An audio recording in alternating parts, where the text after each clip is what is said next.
మనం ఎప్పుడూ తిరుమలకు వెళ్తూ ఉంటాం. కానీ ఈసారి తిరుమలకు వెళ్లేటప్పుడు ఈ 3 విషయాలను గుర్తుంచుకోండి.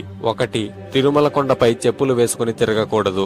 ఎందుకంటే తులసి ఇచ్చిన శాపం వల్ల విష్ణుమూర్తి శాలిగ్రామ శిలగా మారాడు. తిరుమల కొండ కూడా అలాంటి శాలిగ్రామ శిల లాంటిదే. అందువల్ల తిరుమలపై చెప్పులు ధరించి తిరగకూడదు.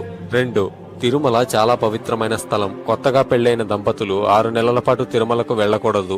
ఎందుకంటే తిరుమలకు వెళ్లే వారికి ఆ గోవిందుడి మీద భక్తి తప్ప ఇంకేమీ మనసులో ఉండకూడదు. కొత్తగా పెళ్లైన దంపతులకి మనసులో కామవాంఛలు ఎక్కువగా ఉంటాయి. అందువలన కొత్తగా పెళ్లైన దంపతులు 6 నెలల పాటు తిరుమలకు వెళ్లకూడదు. ఆ వెంకటేశ్వరుడు కూడా పద్మావతి అమ్మవారిని వివాహం చేసుకున్న 6 నెలలకి తిరుమలకు వెళ్లాడు. అప్పటి వరకు వెంకటేశ్వరుడు అగస్త్య మహర్షి ఆశ్రమంలో ఉన్నాడు. 3.